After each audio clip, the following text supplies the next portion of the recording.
Assalamualaikum warahmatullahi wabarakatuh. Kami dari kelompok 5 akan mempresentasikan hasil diskusi kami mengenai bioremediasi dalam pengendalian kualitas lingkungan serta analisis dampak lingkungan atau AMDAL dan audit lingkungan.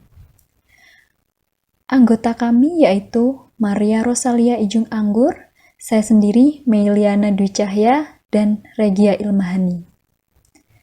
Untuk presentasi pertama, akan kami bahas mengenai bioremediasi. Bioremediasi merupakan proses penguraian limbah organik atau anorganik polutan secara biologi dalam kondisi terkendali dengan tujuan mengontrol, mereduksi, atau bahkan mereduksi bahan pencemar dari lingkungan. Bioremediasi termasuk salah satu teknologi alternatif untuk mengatasi masalah lingkungan dengan memanfaatkan bantuan mikroorganisme. Bioremediasi menggunakan organisme hidup, terutama mikroorganisme, untuk mendegradasi kontaminan lingkungan ke dalam bentuk yang tidak berbahaya. Mikroba yang sering digunakan dalam proses bioremediasi adalah bakteri, fungi, yeast, dan alga. Bioremediasi telah memberikan manfaat yang luar biasa pada berbagai bidang, di antaranya yaitu yang pertama, bidang lingkungan. Pengolahan limbah yang ramah lingkungan dan bahkan mengubah limbah tersebut menjadi ramah lingkungan. Contoh, bioremediasi dalam lingkungan yakni telah membantu mengurangi pencemaran di perairan. Misalnya, pencemaran plastik pada lingkungan perairan berhasil diminimalisir dengan bantuan bakteri Bacillus dan Pseudomonas yang mampu menguraikan serat atau limbah sampah plastik di perairan. Yang kedua, pada bidang industri, bioremediasi telah memberikan suatu inovasi baru yang membangkitkan semangat industri sehingga terbentuklah suatu perusahaan yang khusus bergerak di bidang bioremediasi. Contohnya adalah Regenesis Bioremediation Product Inc. di San Clemente, Calif. Yang ketiga, di bidang ekonomi, bioremediasi menggunakan bahan-bahan alami seperti fungi, bakteri, maupun tumbuhan yang hasilnya ramah lingkungan. Sedangkan mesin-mesin yang digunakan dalam pengolahan limbah memerlukan modal dan biaya yang jauh lebih besar. Sehingga bioremediasi memberikan solusi ekonomi yang lebih baik. Yang keempat, di bidang pendidikan. Penggunaan mikroorganisme dalam bioremediasi dapat membantu penelitian terhadap mikroorganisme yang masih belum diketahui secara jelas. Pengetahuan ini akan memberikan sumbangan yang besar bagi dunia pendidikan sains. Jenis-jenis bioremediasi dapat dibedakan menjadi dua, yaitu berdasarkan jenis mikroorganisme yang digunakan dan berdasarkan lokasinya. Bioremediasi yang menggunakan mikroba terdiri atas biostimulasi, bioaugmentasi, dan bioremediasi intrinsik. Yang pertama, biostimulasi. Biostimulasi adalah suatu proses bioremediasi yang dilakukan dengan cara penambahan zat gizi atau sumber energi yang diperlukan oleh mikroorganisme, misalnya nutrien dan oksigen. Atau dengan cara menstimulasi mikroorganisme dengan membuat suatu lingkungan yang sesuai bagi mikroorganisme, sehingga mikroorganisme dapat tumbuh dan berkembang lebih baik. Yang kedua, bioaugmentasi. Bioaugmentasi merupakan penambahan satu jenis atau lebih mikroorganisme dan membiarkan terjadinya bioremediasi dengan sendirinya. Dengan kata lain, mikroorganisme yang dapat membantu membersihkan suatu kontaminan tertentu ditambahkan ke dalam suatu tempat yang tercemar. Cara ini merupakan cara yang paling sering digunakan dalam proses remediasi untuk menghilangkan suatu kontaminan. Akan tetapi, cara ini sulit untuk mengkontrol organisme yang digunakan atau tempat yang tercemar. Karena mikroorganisme yang dilepaskan ke lingkungan yang asing kemungkinan sulit untuk beradaptasi. Yang ketiga, bioremediasi intrinsik. Bioremediasi intrinsik merupakan proses bioremediasi yang terjadi secara alami tanpa campur tangan manusia dalam air atau tanah yang tercemar. Selanjutnya, Jenis-jenis bioremediasi berdasarkan lokasinya, terdiri atas bioremediasi in situ dan ex situ. Bioremediasi in situ yaitu proses pengelolaan limbah di mana di lokasi limbah tersebut mengandalkan kemampuan mikroorganisme yang telah ada di lingkungan tercemar untuk mendegradasinya. Proses bioremediasi ini mengandalkan pada mikroorganisme yang ada di tempat aslinya untuk meremediasi lingkungan.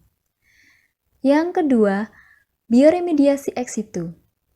Bioremediasi ini merupakan proses bioremediasi yang dilakukan di luar tempat asli mikroba atau biasanya terjadi proses pengisolasian mikroba yang dilakukan dengan mengambil limbah di suatu lokasi kemudian dilakukan treatment di tempat lain. Setelah itu baru dikembalikan ke tempat asal. Dapat dilakukan juga dengan perlakuan khusus menggunakan organisme yang sudah terbukti dapat mendegradasi limbah tersebut, kemudian disebar di tempat yang tercemar. Bioremediasi ini bisa lebih cepat prosesnya dan mudah dikontrol dibandingkan bioremediasi in situ, karena mampu meremediasi jenis kontaminan dan jenis tanah yang lebih beragam. Teknik dasar bioremediasi. Ada 4 teknik dasar yang biasa digunakan dalam bioremediasi. Yang pertama, melakukan stimulasi aktivitas mikroorganisme asli pada lokasi tercemar dengan penambahan nutrien, pengaturan kondisi redoks, dan optimalisasi pH. Yang kedua, inokulasi atau penanaman mikroorganisme di lokasi tercemar, yaitu mikroorganisme yang memiliki kemampuan biotransformasi khusus. Yang ketiga, penerapan immobilized enzim. Teknologi dengan sebuah pendekatan bahwa enzim atau mikroba adalah agen pendegradasi utama. Yang keempat, penggunaan tanaman atau phytoremediation untuk menghilangkan atau mengubah pencemar. Selanjutnya, topik tentang phytoremediasi. Phytoremediasi didefinisikan sebagai pencucian polutan yang dimediasi oleh tumbuhan. Pencucian bisa berarti penghancuran, inaktivasi, atau imobilisasi polutan ke bentuk yang tidak berbahaya. Dengan kata lain, phytoremediasi adalah penggunaan tumbuhan untuk menghilangkan polutan dari tanah atau perairan yang terkontaminasi. Phytoremediator tersebut dapat berupa herba, semak, perdu, jenis rerumputan, dan pohon. Tidak semua tanaman dapat digunakan untuk phytoremediasi, dikarenakan tidak semua tanaman dapat melakukan metabolisme, volatilisasi, dan akumulasi semua polutan dengan mekanisme yang sama. Maka, pemilihan tanaman yang dapat digunakan sebagai phytoremediator dipilih tanaman yang mempunyai sifat, yaitu yang pertama cepat tumbuh, yang kedua, mampu mengkonsumsi air dalam jumlah yang banyak pada waktu yang singkat. Yang ketiga, mampu meremediasi lebih dari satu polutan. Dan yang terakhir yaitu, dia memiliki sifat toleransi yang tinggi terhadap polutan. Berikutnya merupakan karakteristik tumbuhan sebagai phytoremediator. Tumbuhan yang memiliki sifat hipertoleran, yakni mampu mengakumulasi logam dengan konsentrasi tinggi pada jaringan akar dan tajuknya, sehingga bersifat hiperakumulator.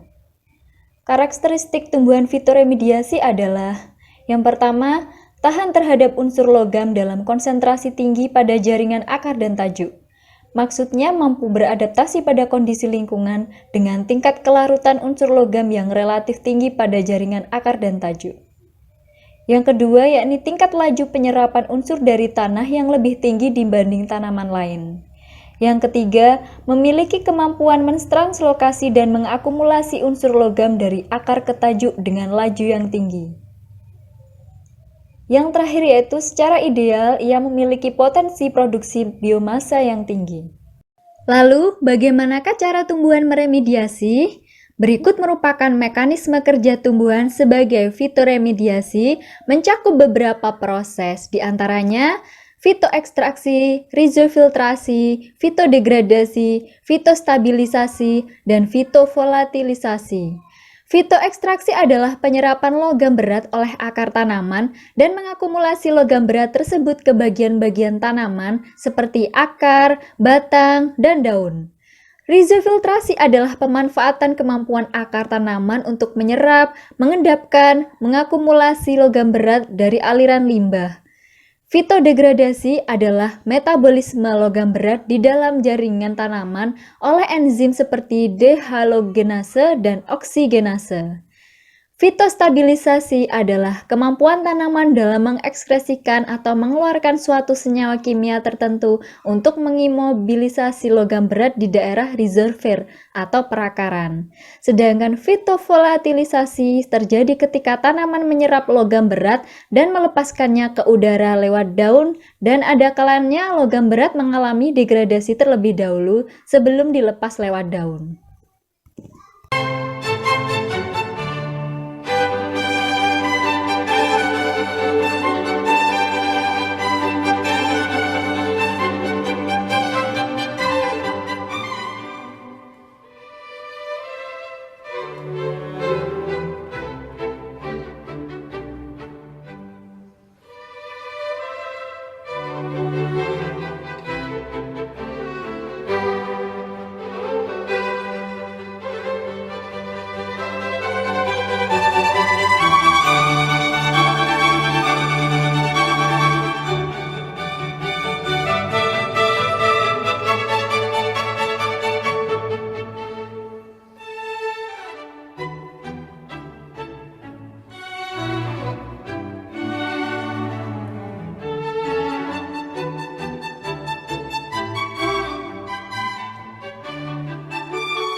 Berikut merupakan contoh tumbuhan yang memiliki potensi sebagai fitoremediator.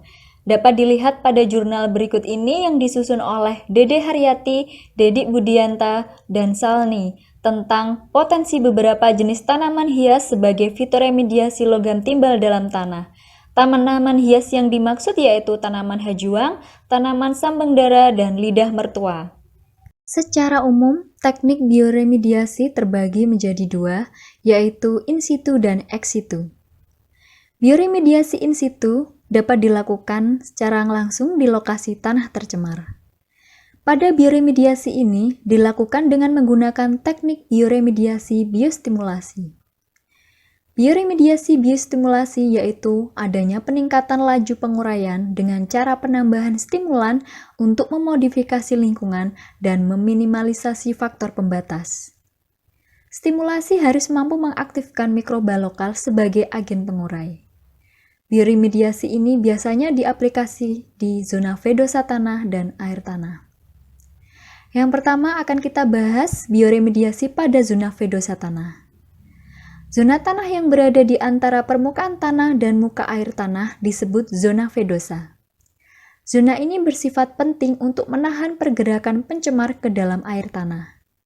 Pada saat kontaminan berada dalam zona ini, aktivitas biologis sangat miskin.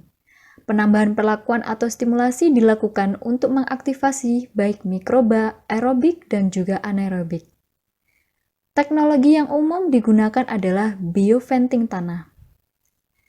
Dalam bioventing, aktivitas bakteri secara alami ditingkatkan dengan injeksi udara atau oksigen ke zona tak jenuh menggunakan sumber ekstraksi atau injeksi, dan jika perlu dengan menambahkan nutrisi. Jadi, bioventing merupakan proses penyuntikan dan ekstraksi udara menuju daerah fedosa untuk menyediakan oksigen yang diperlukan untuk biodegradasi aerobik. Selanjutnya, bioremediasi pada air tanah. Aplikasi bioremediasi pada zona ini dapat dilakukan dengan membuat penghalang reaktif biologi, biosparging, dan bioslurping. Yang pertama, penghalang reaktif biologis. Terletak pada zona tertentu yang aktif melakukan proses bioremediasi, memanfaatkan mikroba aerobik dan anaerobik. Materi penghalang tersusun atas campuran pasir, nutrisi, dan materi lain yang bersifat oksidator atau reduktor.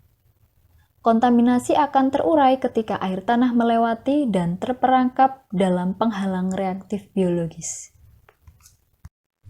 Selanjutnya, teknik bioremediasi pada air tanah dengan menggunakan teknik biosparging. Biosparging melibatkan injeksi gas atau oksigen ke dalam air tanah. Injeksi juga terkadang dikombinasikan dengan penambahan beberapa nutrisi. Mikroba akan menjadi aktif dan laju penguraian meningkat. Melalui teknik ini, kontak antara tanah dan air tanah akan meningkat. Teknik bioremediasi yang ketiga pada air tanah yaitu bioslurping. Bioslurping merupakan penggabungan teknik bioventing dan vakum. Teknik ini sangat cocok digunakan untuk jenis senyawa kontaminan yang mengapung di atas permukaan air dan mudah menguap. Bioventing merangsang mikroba aerobik tanah menjadi aktif. Sementara vakum akan menghisap uap atau kontaminan yang mudah menguap menuju sebuah perangkat atau pemisah.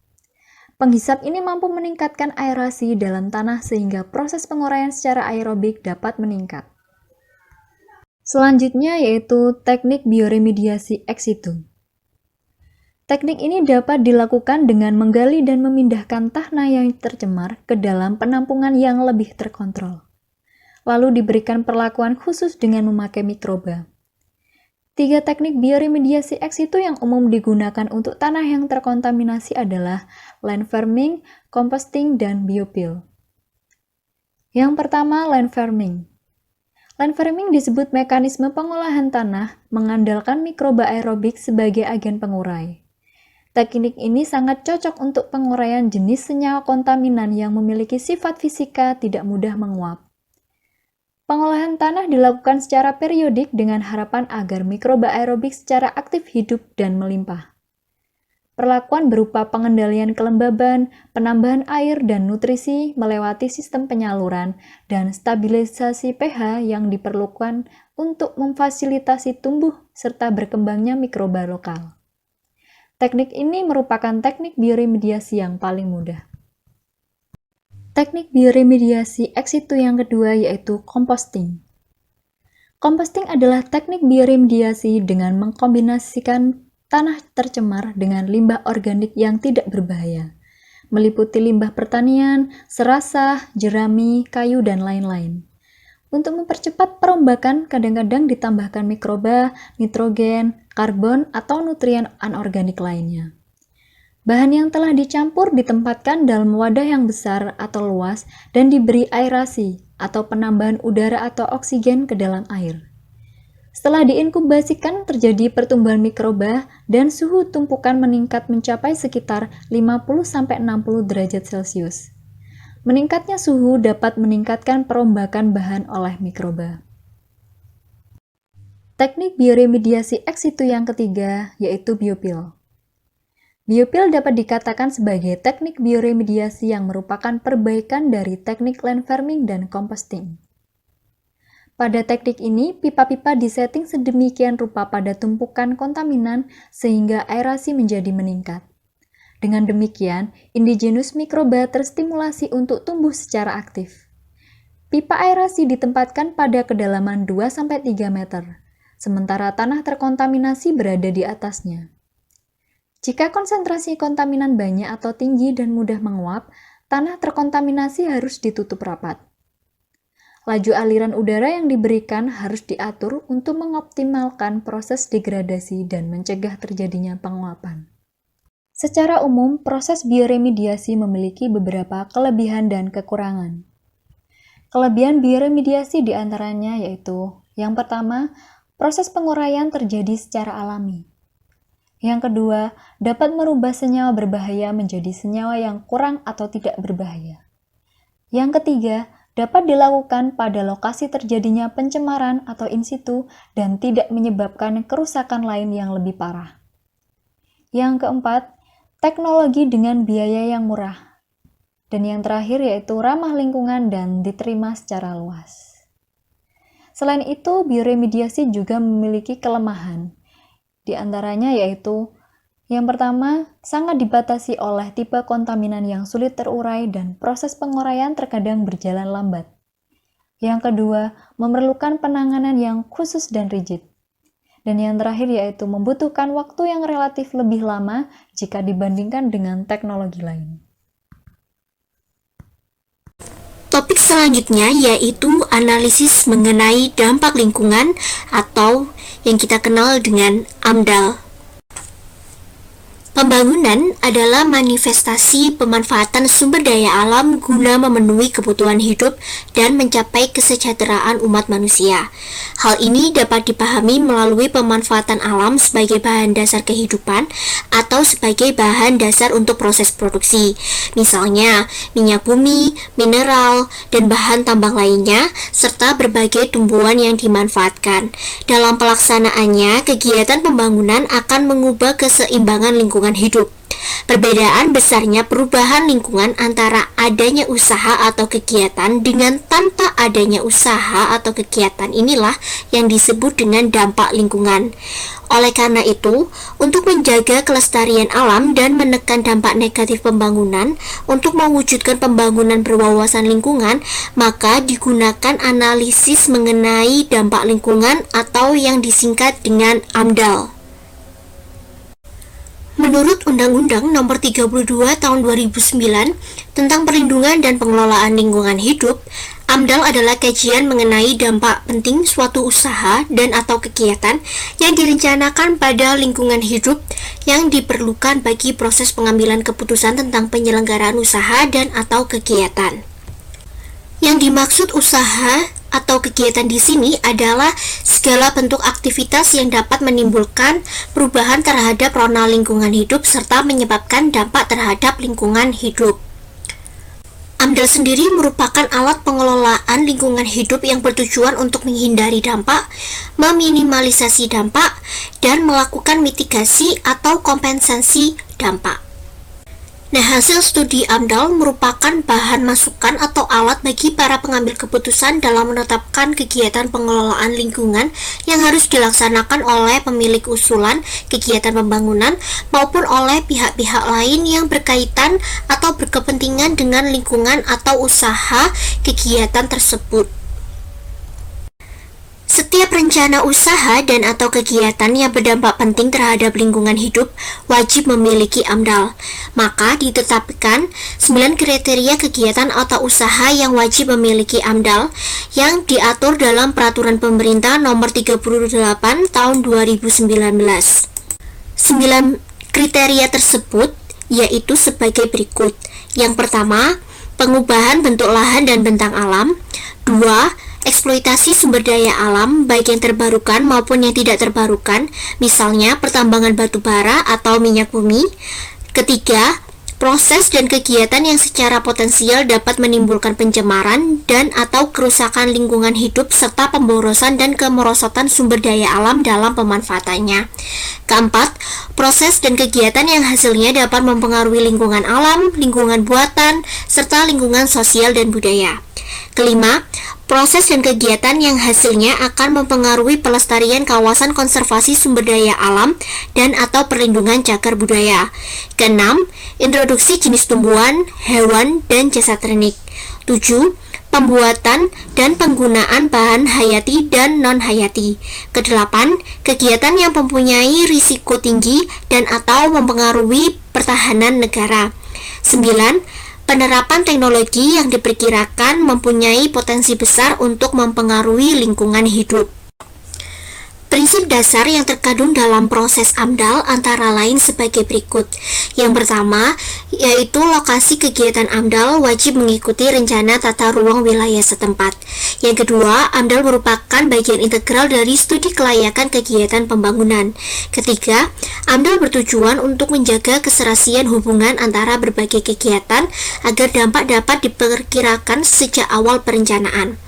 Keempat, AMDAL berfokus pada analisis potensi masalah, potensi konflik, kendala sumber daya alam, dan pengaruh kegiatan sekitar terhadap proyek.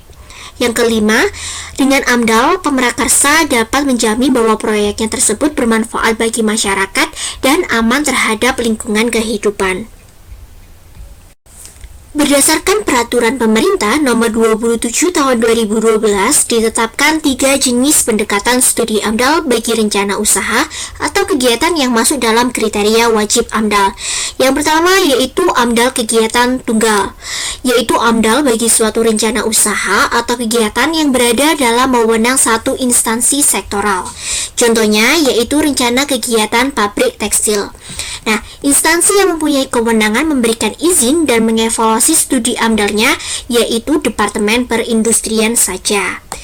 Yang selanjutnya yaitu AMDAL kegiatan terpadu atau AMDAL multisektoral, yaitu AMDAL bagi suatu rencana usaha atau kegiatan terpadu baik dalam hal perencanaan, proses produksi maupun proses pengelolaannya dan direncanakan berada dalam satu kesatuan hamparan ekosistem serta melibatkan kewenangan lebih dari satu instansi yang bertanggung jawab. Contohnya yaitu kegiatan pabrik pulp dan kertas yang kegiatannya terkait dengan proyek hutan tanaman industri untuk penyediaan bahan bakunya, pembangkit tenaga listrik uap untuk menyediakan energi, dan pelabuhan untuk distribusi produksinya. Dari sini terlihat adanya keterlibatan lebih dari satu instansi, yaitu Departemen Perindustrian, Departemen Kehutanan, Departemen Pertambangan, dan Departemen Perhubungan.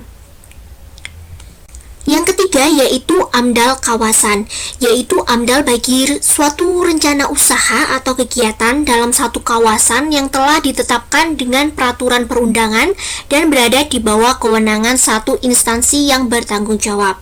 Contohnya yaitu rencana kegiatan pembangunan kawasan industri. Dalam kasus ini, masing-masing kegiatan di dalam kawasan ini tidak perlu lagi membuat AMDAL karena sudah tercakup dalam AMDAL seluruh kawasan.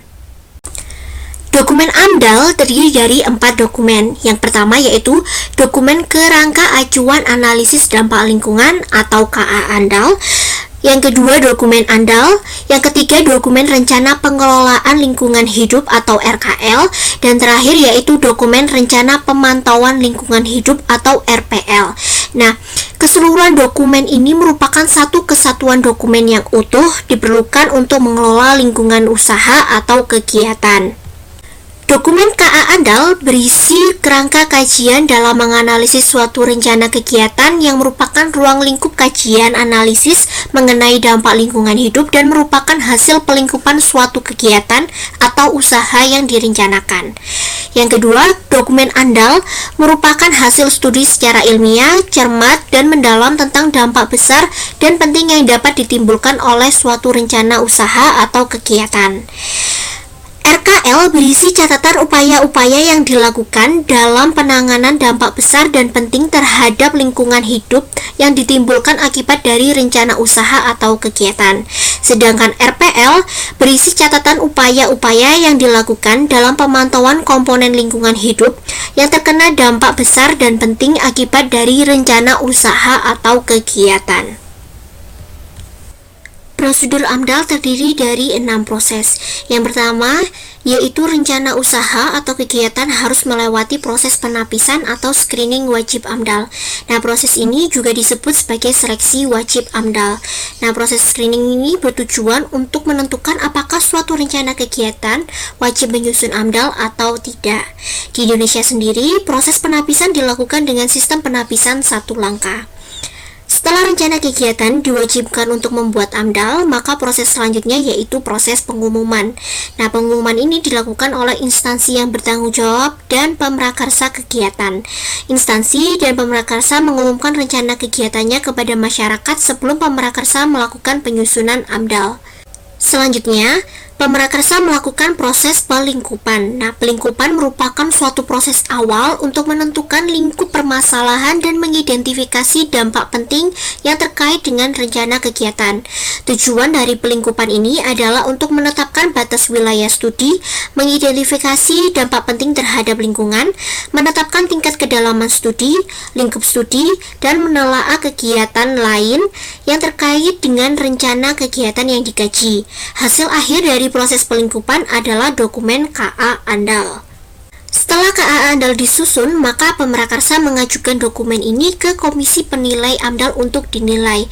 Nah, batas waktu maksimal penilaian adalah 75 hari. Berikutnya, setelah dinilai, pemrakarsa menyusun dokumen AMDAL, RKL, dan RPL dengan mengacu pada KA AMDAL yang telah dibuat. Lalu, pemrakarsa mengajukan kembali dokumen ini ke Komisi Penilai AMDAL untuk dinilai. Nah, sama seperti penilaian KA AMDAL, dibutuhkan waktu maksimal penilaian 75 hari. Proses terakhir yaitu rencana kegiatan mendapatkan persetujuan kelayakan lingkungan, lalu pemrakarsa dapat mengajukan izin usaha atau kegiatannya kepada gubernur atau kepala Bapedal atau instansi yang bertanggung jawab. Sedangkan rencana usaha atau kegiatan yang tidak wajib membuat AMDAL hanya membuat UKL dan UPL, lalu mengajukan izin usaha atau kegiatannya ke instansi yang bertanggung jawab.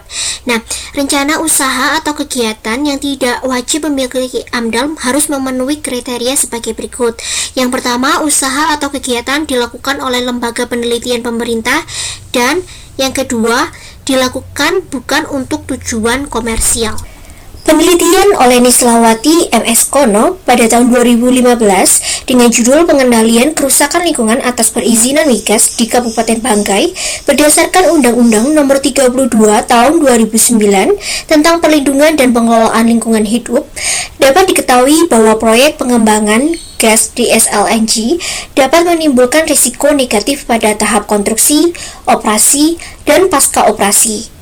Nah, melalui AMDAL merupakan salah satu cara pengendalian dan pencegahan yang efektif dan dapat meminimalisasi dampak negatif dari proyek tersebut. Audit lingkungan.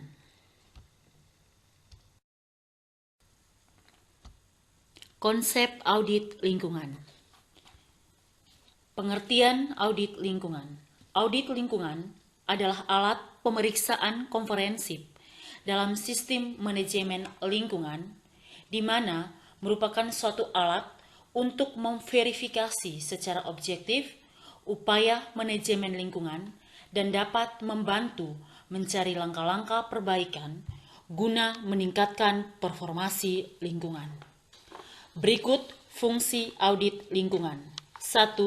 Untuk meningkatkan pentataan terhadap suatu usaha atau kegiatan terhadap perundang-undangan lingkungan. 2. Dokumen suatu usaha atau kegiatan tentang pelaksanaan standar operasi, prosedur, pengolahan, dan pemantauan lingkungan, termasuk rencana tanggap darurat pemantauan dan pelaporan, serta perubahan pada proses dan peraturan. 3. Jaminan untuk menghindari perusakan atau kecenderungan kerusakan lingkungan. 4. bukti keabsahan perkiraan, dampak, dan penerapan rekomendasi yang tercantum dalam penyempurnaan proses AMDAL. 5. Untuk meningkatkan tindakan yang telah dilaksanakan oleh suatu usaha kegiatan untuk memenuhi kepentingan lingkungan. 6. Audit lingkungan merupakan dokumen yang dapat merealisasikan pelaksanaan. Berikut manfaat audit lingkungan. 1. Mengidentifikasi risiko lingkungan. 2. Oleh adanya kegiatan audit lingkungan, maka risiko lingkungan dapat ditemukan dan dapat diprediksi untuk masa yang akan datang. 3. Menjadi dasar bagi pelaksanaan pengolahan atau upaya penyempurnaan rencana yang ada. 4. Menghindari kerugian finansial. 5. Mencegah terjadinya sanksi hukum terhadap suatu usaha atau pimpinan berdasarkan pada peraturan perundang-undangan yang berlaku. 6. Membuktikan pelaksanaan pengolahan lingkungan apabila dibutuhkan dalam proses pengadilan. 7. Meningkatkan kepedulian pimpinan atau penanggung jawab dan staf badan usaha mengenai pelaksanaan kegiatannya terhadap kebijakan dan tanggung jawab lingkungan. Berikut tujuan audit lingkungan. 1. Meningkatkan kepatuhan terhadap peraturan yang berlaku. 2. Menentukan kesalahan potensial. 3. Meningkatkan persepsi masyarakat. Dan 4. Memperbaiki lingkungan secara berkesinambungan. Tahap-tahap audit lingkungan terdiri dari 1. Pendahuluan, di mana penerapan audit lingkungan akan tergantung kepada jenis audit yang dilaksanakan, jenis usaha atau kegiatan, dan pelaksanaan oleh tim auditor. 2. Pra-audit. Kegiatan pra-audit merupakan bagian yang penting dalam proses audit lingkungan.